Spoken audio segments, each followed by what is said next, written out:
Okay, so hey everyone. I'm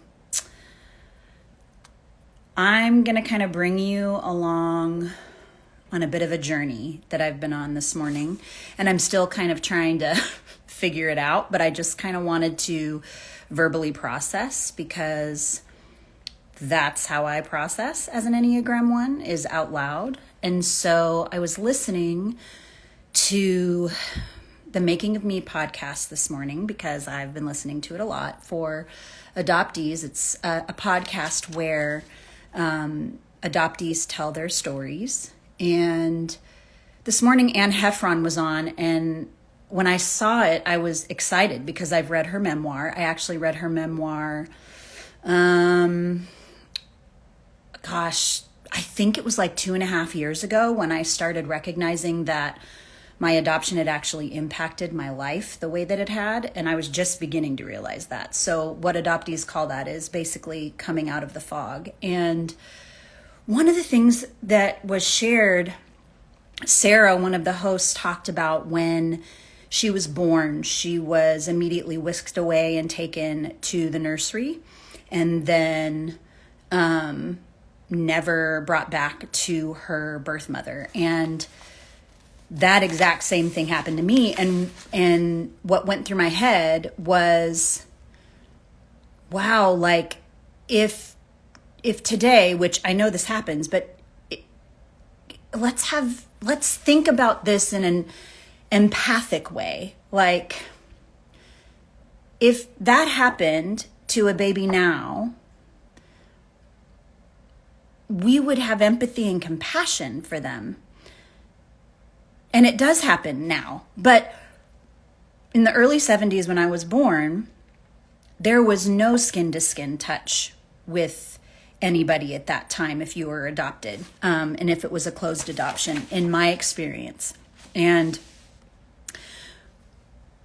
we were whisked away, taken to the nursery, held by however many nurses. And in my situation, this is crazy, but in the information that I got from the social worker when I was searching for my birth mother, was she was in her hospital room recovering, and a woman came in and said, please don't give her up to anybody. I want her.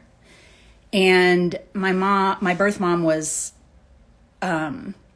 just horrified by that and offended and obviously said no. And this woman had the gall to go down to the nursery and hold me. I don't even know how that happened. Like, how is that even possible? So not only was I not held by the person that carried me for 9 months, but I was held by multiple different people. And one of the things that Anne said today that really hit home for me, and I'm just going to read it. I wrote it down because it was so, powerful for me. She said, to have a boundary, you have to have a sense of self. And us not having boundaries is what saved us as babies, because a stranger came in and broke through our boundaries and took us. If we had kept that boundary up, we would have died. I was like, what? I'm actually shaking right now talking about that. That's what failure to thrive is about. It is amazing how resilient adopted babies are. What we have to go through and what we went through when we were infants, it's hugely traumatic.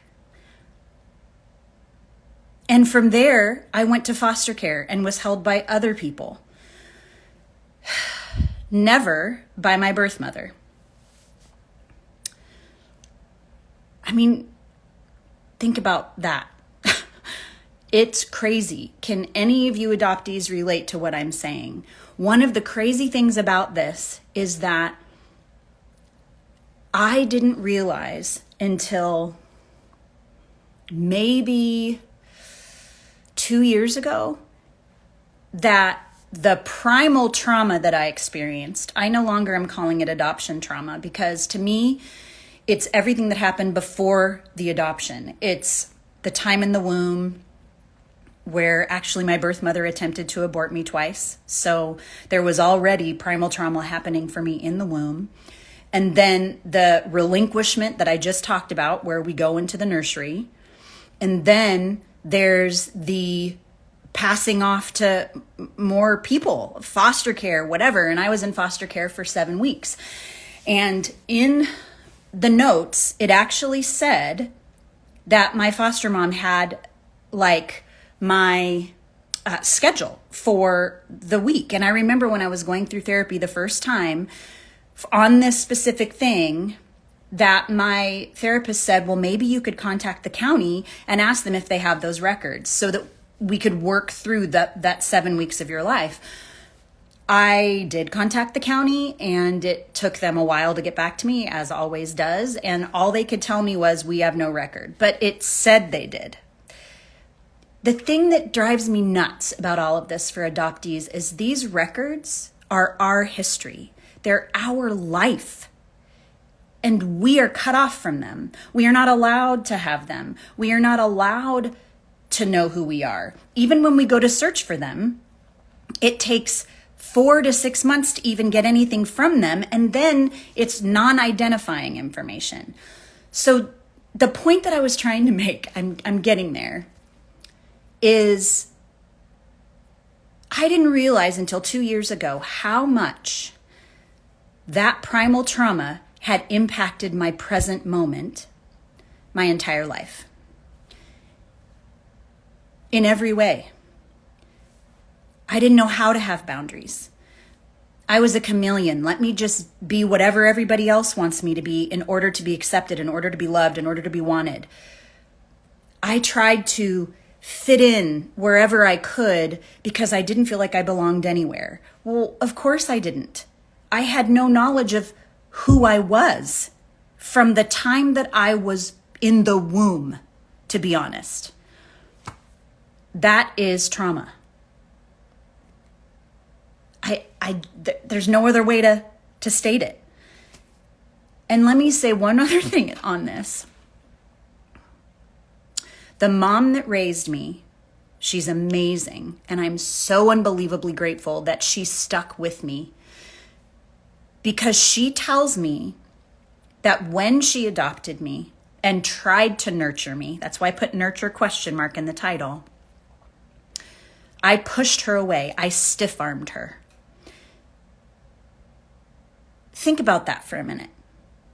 What had I just gone through?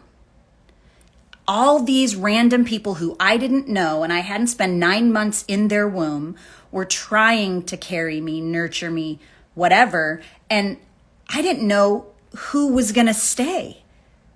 I didn't know who was going to be the one to keep me. So of course I'm going to be like, nobody's kept me up to this point. Are you? As an infant.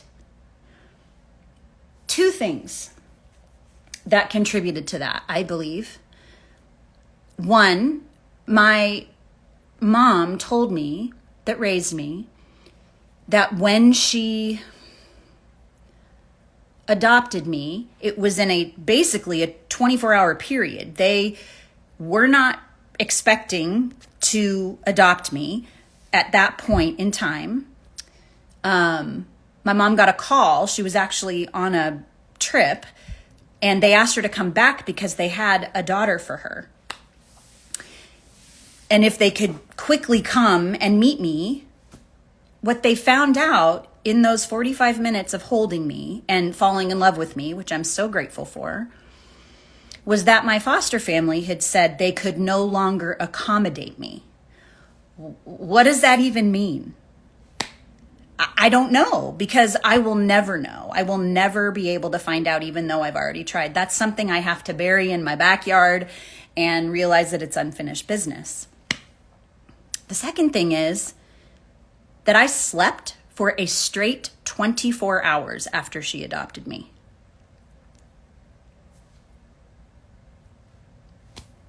I was exhausted, clearly. She couldn't wake me up. She called the doctor to try to find out what she could do. Y'all, this is primal trauma. this is what adoptees deal with. Whether you actually recognize it or realize it or not, it's in your DNA. Sorry, I don't, I feel like I'm being really strong. But I'm passionate about this because I really, truly believe that this has impacted us in ways that we will continue to understand as we grow and as we begin to lean into how it has impacted us. The challenge is to not be a victim. The challenge is to lean in, learn, and grow from it. And that's what I'm trying to do. And that's what I'm trying to pass on to the adoptees that I help. And I cannot wait to do this starting in April when I launch my 7-week program called Reborn, Emerge from the Fog. And it goes through my 7-phase process that I've curated and come up with because it's been what I've been through. So if you are interested, please DM me, or you can get on my wait list in my bio. There's a link, and I would love for you to get on my wait list. Plus, I believe next week there are going to be 2 new things that are going to be coming out from what I'm working with my business coach on. And there'll be a freebie, and then there's also going to be a workbook for a small fee. And those are going to lay the foundation for the work that we will do together in the 7-week program. But I'm learning as you all are learning, I think. I'm growing and I'm sharing as I go through this process, the things that come up for me. So happy to be here, happy to start the conversation, continue the conversation. So please share with me in the DMs if this resonated with you, because it was really, really eye-opening for me this morning. So I hope y'all are having a good Saturday, and I will talk to you soon. See you later.